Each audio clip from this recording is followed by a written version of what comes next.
Hello, welcome to Locked On Sharks, the premier hockey podcast of your favorite team in the Bay Area. And on today's show, we're going to be looking at some mid-round picks that the Sharks might be interested in. So we have Josh Tessler of Smaht Scouting on the show, and we're going to be talking about how some of these guys might fit into what the Sharks are looking at here. So mid-round madness today on Locked On Sharks.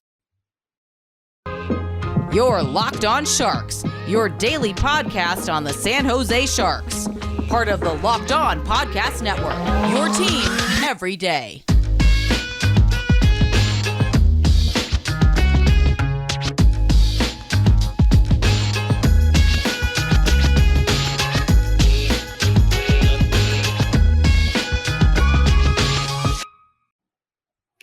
I'm your host, JD Young, and I want to contribute at Fear the Fin and San Jose Hockey Now. I want to thank you guys for making us your first listen, free and available wherever you get podcasts. And of course, subscribe on YouTube at like 950 right now, getting close to 1,000. The goal is 1,000 by the draft, and we are well on our way. But today, Josh Tessler joins the show.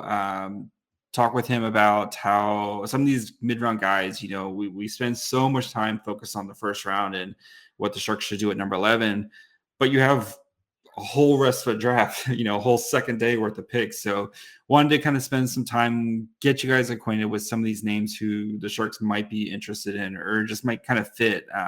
You know, a lot of these guys that Josh and his team might think they're potential, you know, first, second round picks, but might fall to the Sharks, you know, in the third, fourth, or fifth rounds. So yeah, enjoy my conversation with Josh Tessler. And we're now joined by Josh Tessler of Smaht Scouting. Josh, we're doing this on this is the Tuesday episode, but we're doing this on Sunday. Happy Father's Day to you. I don't know if you have kids, but you're a father to somebody, at least to the scouting community, right? I am a father to my black lab mix. So, there you go. That's just as important. Yes. But yeah, sir. But yeah, thank you so much, JD, and happy Father's Day to you too as well, buddy. Thanks. My children are upstairs being quiet right now, or else they know they'll be in trouble. But so I want to get you on today because we wanted to look at some potential kind of like mid-round guys. You know, we as you know, I think it's the draft community and stuff like that. You spend so much time on the first round because I mean, granted, the first round is very important. But these mid-round guys, like you can definitely find some diamonds in the rough. So we're going to look today at some guys who could be potential fits for the Sharks. So Josh gave me a big list of guys he wants to talk about. I made some fancy graphics. So if you're watching on YouTube, this is a good, you'll get to see the graphics as well. But so let's go ahead and kind of start out with a name who might be a little familiar to Sharks fans if you've been watching Ethan Cardwell. Beau Jelsma plays for the Barrie Colts, left winger, 5'10", 174 pounds, had 27 goals, 20 assists this season for the Colts in how many games was that? That was 68 games this year.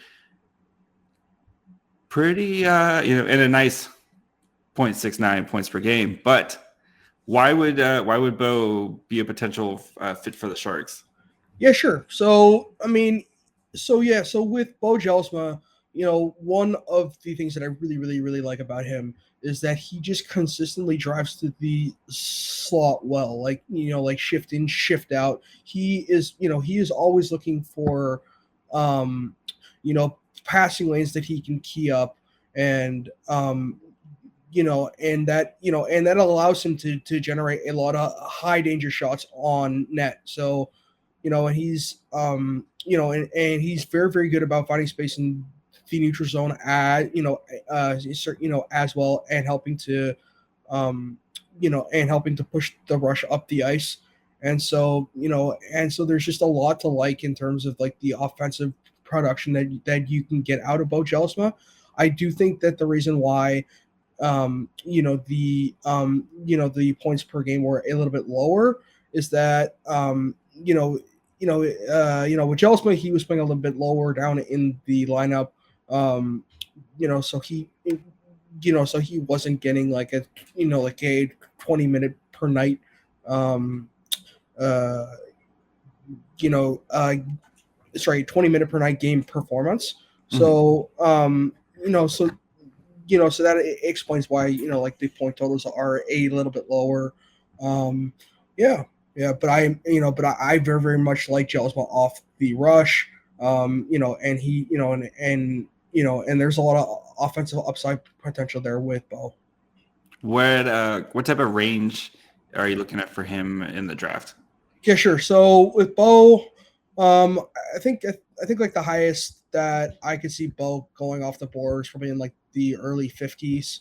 And then Beau's got a range where I could probably see him maybe even to like the 120s. There's just the problem with like the mid rounds is that it's just very very hard to project exactly where guys will actually slot in, because I feel like in like the mid rounds, you see teams going with more of like their specific tendencies. Yep. Rather than going a little bit off the book, so to speak, because in like the first round, you basically go where like the talent is. Yeah. And so and I feel like in like the mid rounds, you're drafting with more of your tendencies. And I feel with Doug Wilson Jr. is that, he's already gone to Barrie once, and found a really decent prospect in Cardwell. And so he could do the same with Beau Jelsma. Nice. All right. Next guy we're going to talk about, Alexander Suzdalev. So he plays in Sweden for the HV71 team. He's a left winger, 6'2", 176 pounds. He's actually Russian born, but he plays in Sweden. This year he kind of played all throughout. He played the under 18s, regional under 18s national, the under 20s, and then he actually got a couple games in the big club, the Hockey Allsvenskan club. But he played most of the season under the J20 team. So he had 45 games, he had 15 goals, 36 points, or 36 assists, 51 points. That puts him at a pretty solid 1.13 points per game. So, Mr. Alexander, we know the Sharks, they love them Swedes. So why do you think he'd be a good fit for the Sharks? So with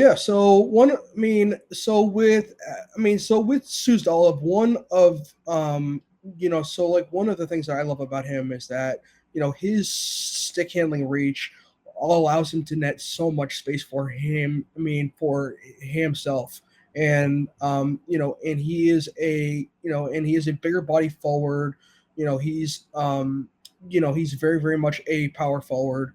I think at the beginning of the year, we saw him take more of a passive approach in terms of how he was looking to assert pressure, especially on the forecheck. But as the year went on, I saw him grow out from that, and become far more assertive with his forechecking. I think with Suzdalev, you are looking at a solid middle six guy. Mm-hmm.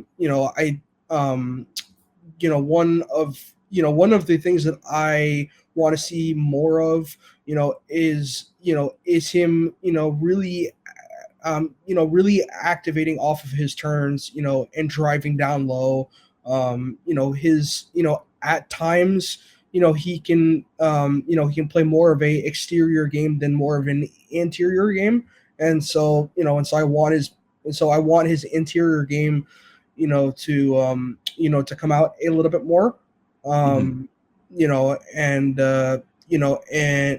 that's the next step for him in terms of his development is really finding that interior game.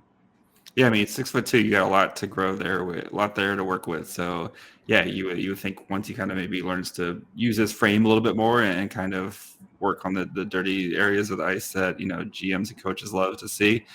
There's some definite potential there, especially how coaches and GMs they love that size. So yep. All right, guys, before we continue with Josh and we look at some more forwards who are available, we talk about how the overagers might actually we might see more overagers picked this season. Got to take a quick break and talk to you guys about our friends over at Built Bar. You guys know Built Bar, the best tasting protein bar on the market. Now they have another new flavor because that's all they do is come out with more new awesome flavors. And I'm talking about mud pies. You're not sure what a mud pie even tastes like? Well, if you're a chocolate fan, you better sit down for this because Mud Pie Bar is a rich whipped cream and chocolate mousse smothered in 100% real chocolate and topped with cookies and cream crumble. Like, how amazing does that sound? And they have it both in the bar or in the marshmallow puff, so you don't even have to decide which one to get. You can have both of them. And they're actually good for you. Like, really. All Built products are low calorie, high protein, low sugar. Mud Pie is packed with 16 grams of protein, 150 calories, and 8 grams of sugar. So it's like your mom baked the most delicious creamy chocolate mud pie and wrapped it up just for you. So head to builtbar.com. Check out all their flavors. If you can't decide which is your favorite, they have a mix box where you can actually pick which ones you want to try out. So go to built.com right now. Use the promo code LOCK15. Get 15% off your order.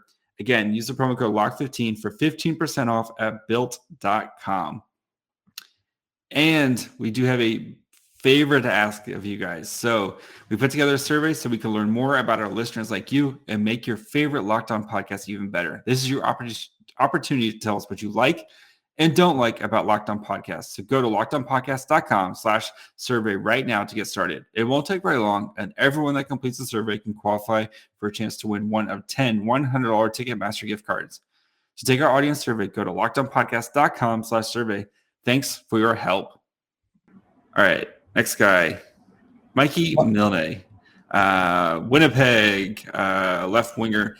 5'11", 185 pounds, had a 38 goals and 43 assists this year in 68 games. He is an overager, right? Yep. So, yes. So Mikey is an overager, and he's actually one of the older overagers too. For players playing in their DY+1. Mm-hmm. So with Mikey, it really surprised me that he actually wasn't drafted in the 2021 draft. And I thought that he was at least I thought he was at least worthy of a 7th rounder. But I think the challenges with scouting the dub last year was, you've only got a 17, 18 game sample size, and and so some players popped and some players didn't. And so in that case, you're really valuing offensive production. And if certain players didn't actually pop, that didn't necessarily help them. But I think with what we saw out of Milne this year is that, he really stepped up, and he was really very much a driver on that team. And at the beginning of the year, I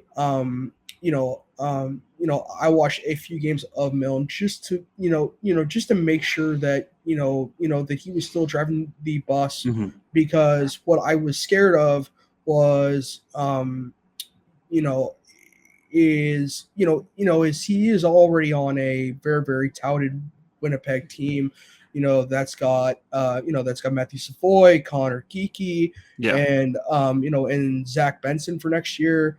And so I was just trying to make sure that the Mill was still driving the play, and and he was still involved as much as he is. And man, he's got some speed to his game.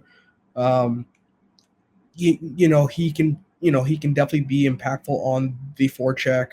There's just a lot to like in his game, and I could definitely see him being in a bottom 6 NHL role at some point. I think he's got third line potential, but but I don't know for certain.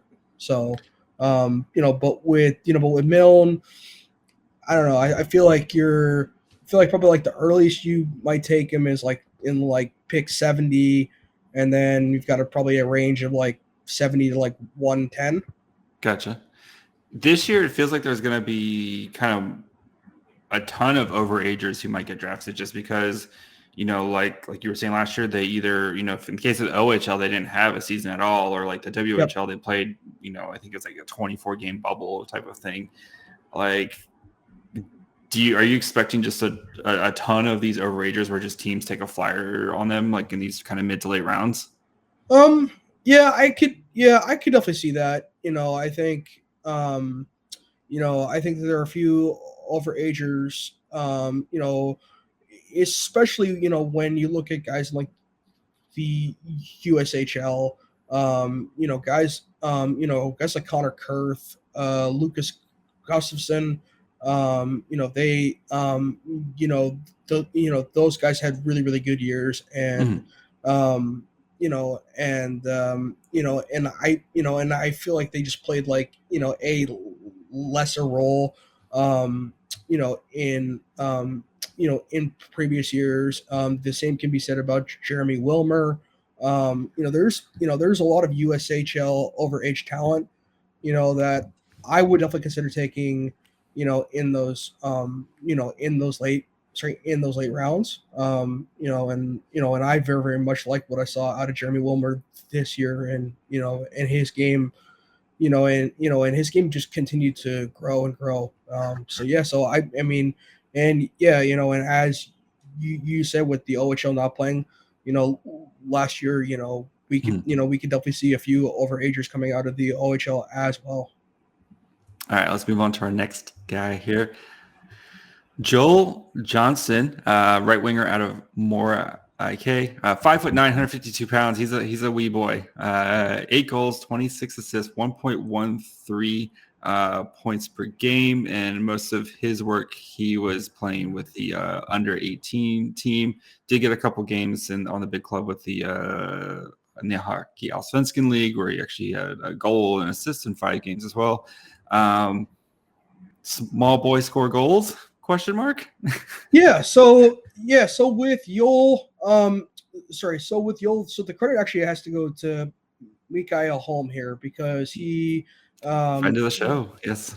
Yeah, because he found this kid very early on in the year, and Will Scouch, Mikael, Tony, and Sam and I were talking, and Mikael brought him up. That is a massive name dropping right there. And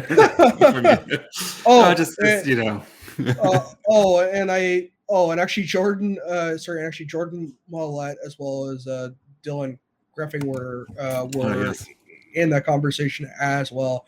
And he brought up Joel, and I watched, I watched a lot of game tape, and he's just fun.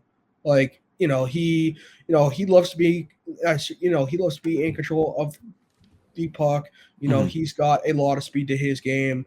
I think over time, you want him to drive inside a little bit more. I think his defensive game needs a little bit more refinement. Yep. But there's a lot of quick decision making in his game. There's a lot of one-touch passing. He just processes the game very, very well. And and he's one of those kids where I feel on like European ice, like at times, at times his defensive game looks like, looks like it's not as good as it, looks like it's not as good as it should be. Mm-hmm. And I feel with him on, with him on NHL ice, I feel like that's going to be very, very, very different. And, and you're going to see a better defensive player. It's just that sometimes, when you're playing on European ice, it's due to the width of the ice, it becomes a challenge to provide constant defensive pressure. Yeah, that makes sense, right? I mean, you have more ice to work with, you have more space to cover, and space is always going to give it the advantage to the offense, right? If you just have more time and space to work with than you do on a smaller ice surface. So, I mean, yeah, he's that everything sounds like very kind of boom and bust type of player with him, where like he could either just never even sniff North American ice, or you could potentially find like a nice diamond in the rough goal scorer from him. So, yep. All right, next guy, Jere. Yeah, it's Jere Lassila. Oh, Jere Lassila. All right, so Finnish kid, plays with JYP. I guess he was teammates with Brad Lambert for a hot second. He's center, 5'10", 174 pounds. His contract does run through the 24-25 season with JYP. This year, he played mostly with the under 20 team. He had 17 games. He had 8 goals, 7 assists, 15 points for them. Puts him at 8.88 points per game. Why? Let's talk Finn. So with Jere, at the next level, I see him as like a, as I definitely see him as a bottom 6 guy, but but I could see third line upside out of him. He's very, very much a defensive minded forward who I feel like at the NHL level, I feel like he ends up playing on like the wing versus playing at center. So I could see him in more of like a Jesper Foss kind of role. And he's a very, very good defensive minded forward, as I said before, and he tracks the puck extremely well, and picks the right spot to cut in, and that's, and that has allowed him to drive up the ice and catch the opposition off guard. So, and I very, very much like him. I think with Jere, you're probably looking at, like he could probably go like late 70s. I think like Smaht, we had him in the mid 70s. I just can't remember off the top of my head, but I could see him going like mid 70s to like 121, like 130. But I do think that there is third line, potential here with him. Makes sense, yeah. Especially if you want your third line to be that kind of shutdown role, having a defensive-minded guy there is not the worst thing in the world. So, all right, guys. Before we finish up with Josh and we get into some of the defensemen that might be available in rounds 3 through 5, I just wanted to take a quick break. And thank you guys for listening, making us your first listen. Also, go check out the Locked On NHL show, which covers the playoffs like nobody else. Hear all the latest news and opinions from local experts every Monday through Friday. They're free and available wherever you get podcasts. All right. Marcus Nguyen plays. You guys just interviewed him at Smaht Scouting. So I plays in the WHL as the Portland Winterhawks. Right-handed winger, 5'10", 172 pounds, 22 goals, 18 assists, and that was how many games this year they played? I'm scrolling, and I scrolled too far. 68 games. Sorry, I should know this by now. But so definitely, didn't do much last year, but kind of you can see it looks like he started to put together this year. Tell us about Marcus. So with Marcus, he definitely thrives off the rush. He plays in more of like a third line role for Portland. So I think minutes wise, he's probably logging something like 10 to 12 minutes a night.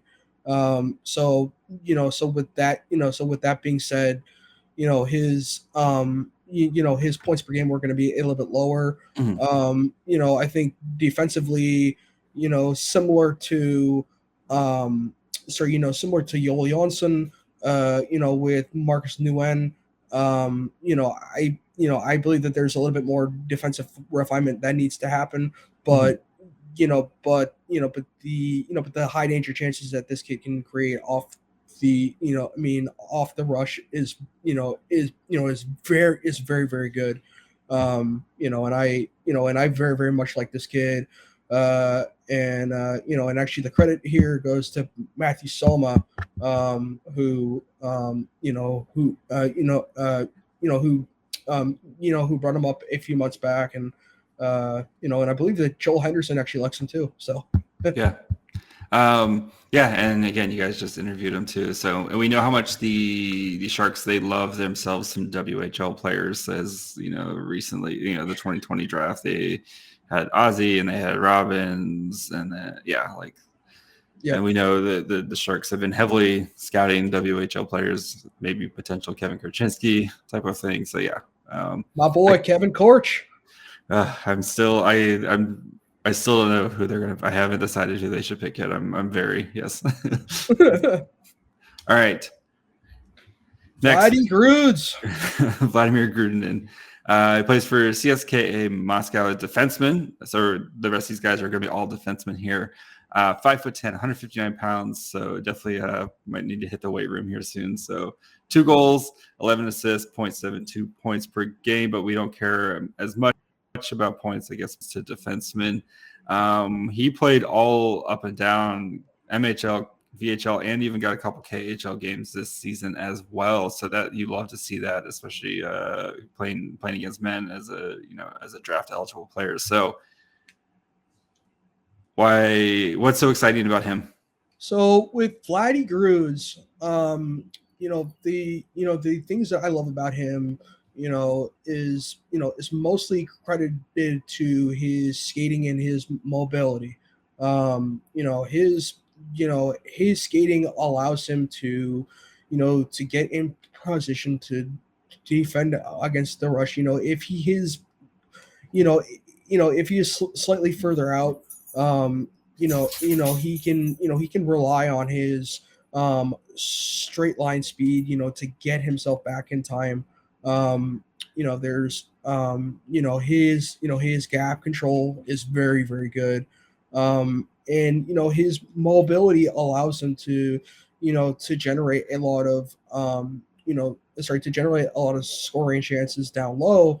As he can work up the half wall boards and then cut in, and then identify teammates in medium and high danger areas, and feed them pucks. And so there's a lot to like with Vladdy Gruds here, but as you said, he's a little bit on the lankier side, and he's definitely got to add, a couple pounds. He's definitely got to add some pounds. Because he's not really physical, and if he added a little bit more pounds to him, man, that would be a lot of fun. So kind of the range for him. I know there's gonna be, you never know with the Russian players, just because there's so many question marks about where some teams just don't have them on their boards, et cetera, et cetera. So with Vladdy Gruds, it's tough. The range is all over.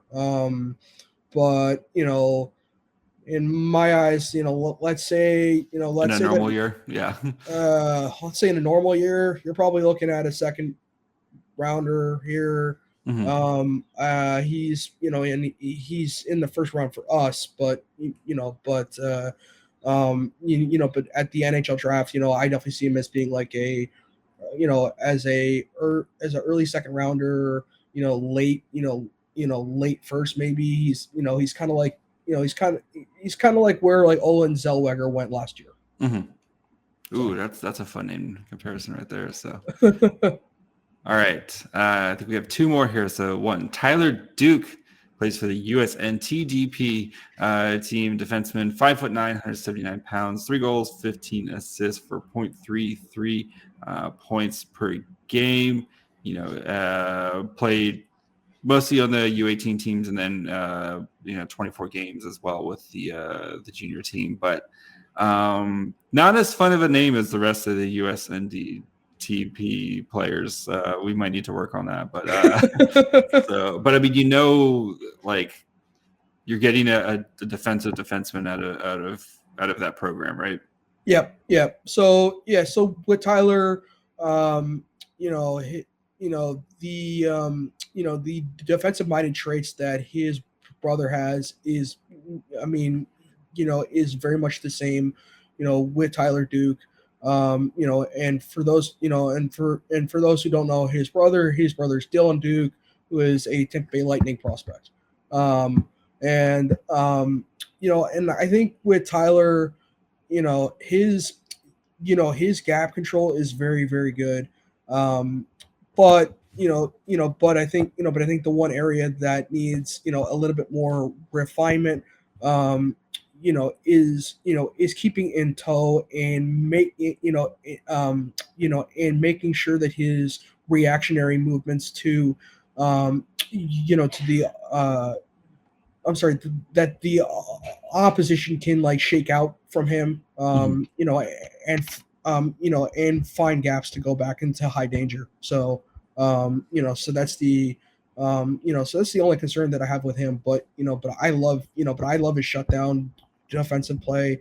And it's, and it is very, very weird to say shut down defensive play when you're talking about a 5'9" guy, but, I think with Tyler Duke, you also hope that you can potentially get some like offensive, play out of him, and so maybe at the level, you hope, that hope that he tries to become more of like a Nick Jensen, maybe that's, maybe that's the path that you want it to go on, but he's, but yeah, I think with Tyler Duke, you're probably looking at someone who probably goes, in probably like the 4th or 5th round. But, I think for us, we had him, we definitely had him top 100. I just don't remember where he slotted in at. I think he's maybe in like the 70s or 80s. But yeah, I mean, 88. Sorry? 88 by you guys. So. Oh man, 88. Yes. So yeah. So but yeah. So I can definitely see him in, as like a 4th, 5th round guy. Gotcha. He's really young. Like he hasn't even turned 18 yet. So is he going to college next year? Or is he doing it? Like, what's his path? I can't remember, to be honest. I should look that up. Because it's not showing like on Elite Prospects. It doesn't have it like, because it normally will be like his school or whatever he's going to next. So yeah, I wonder if he hasn't decided yet. So he might have decommitted. That's the only thing. That's the only thing I can think of. Gotcha. I know his brother's at Michigan, but I don't remember offhand where Tyler Duke is going. All right. Last guy. Alexander Pelvin. Good. Plays Russia in Novgorod. Defenseman, 5'11", 172 pounds, 3 goals, 5 assists, 0.28 points per game. Another one of those players who kind of up and down this year. He got one KHL game, mostly played in the MHL this year. So again, I know the Russians right now are, some guys just don't even have them on their boards and stuff like that, but what makes them so intriguing?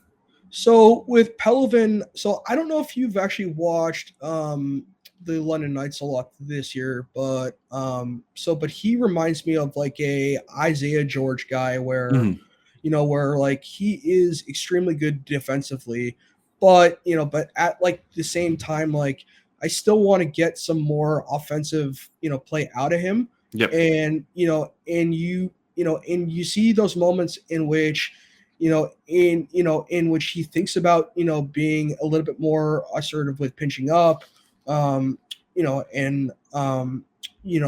trying to wire passes in, but at the same time, it seems like he's a little scared of doing so. And so when he's driving up the neutral zone with with the puck, he tends to dump the puck in a little bit more, but I want to see, him, utilize his mobility and, and really find that offensive game, but with that being said, his skating ability, and his mobility, allows him to keep it in tow, when facing oppositional puck carriers, and he does great work defensively.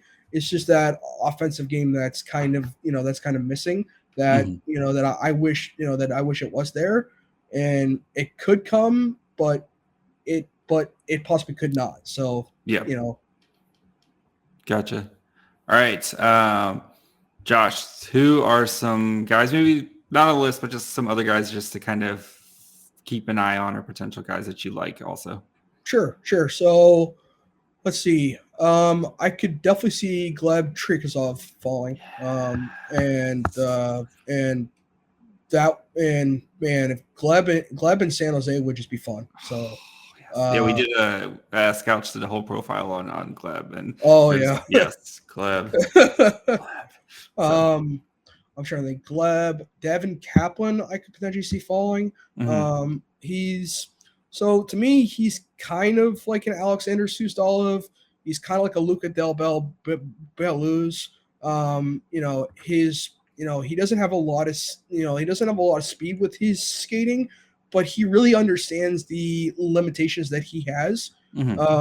And he's very, very effective at moving the puck up the ice and finding those passing lanes to exploit in the neutral zone.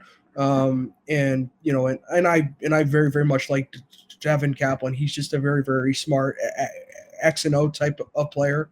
Trying to think. Let me actually go to the Smaht board, because you put all the work in, you might as well use it, right? Yes. Man, if my internet wants to cooperate. Okay. Yeah, so I like Cole Knuble as well. He like Luca Del Belluz and like Devin Kaplan, he doesn't have a lot of he doesn't have a lot of speed to his game, but he is highly effective at finding tight, very, very, very tight passing lanes, and working up the exterior ice, and he just does a wonderful job in terms of finding those gaps to get pucks into high danger. And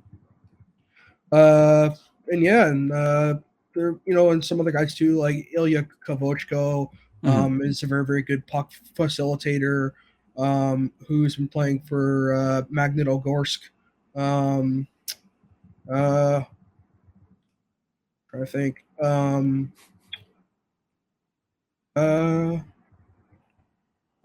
Yuri Tihasek. I would love to see him get drafted this year. He is a DY+1. He's very much in that in that Tyler Duke kind of category where he's more of a shutdown guy. And the hope is that you can grow out his offensive game. Awesome. Those are some of my my HMs. Your honorable mention. All right. Josh has said it all. I know the draft is coming up. You guys are finishing touches, all that stuff. What do you guys have coming out now? What do you got coming out next? So after we hang up here, I'm throwing on the F1 race, and I'm going to be sitting down and working on my goalie data and getting that out ASAP. Good luck. And thank you. So I have to go on Tableau and make it all pretty, man. And then I got a bunch of reports that I'm going to be coming out with. Unfortunately, I'm sick right now, and I was joking around with the wife saying so I'm going up for the NHL draft. Maybe I should just be in a bubble because like I don't want to get sick again. Like I've had like this is my second cold in like 3 weeks. So I'm just like I need to bubble myself. Just yes. I know. Just like just like call me Bubble Boy. Well, thank you for coming on. I'm not sorry about your Celtics losing. Go Warriors. But we'll talk soon, and enjoy your goalie data. And thanks again for coming on. Yeah, man, and thank you so much for having me on, buddy. All right, guys, I hope you enjoyed my conversation with Josh Tessler, friend of the show. Really thank him for, battling through the elements to talk to us about some of these mid-round picks that could be available for the Sharks. I think there's, definitely some guys that are really interesting for San Jose, especially with their, wanting to get smart, mobile, puck-moving defensemen and, just high IQ forwards who can help drive play. I think there's definitely some of those guys in there that Josh talked about. So again, thank you guys for listening. You can find the show on Twitter, Facebook, and Instagram, Locked On Sharks, and all three of those. I'm more than happy to talk with you guys and interact with you guys there as well. You can listen wherever you get podcasts, Apple, Spotify, Odyssey. You can also, of course, YouTube. We're at like 950. The goal is to get to 1,000.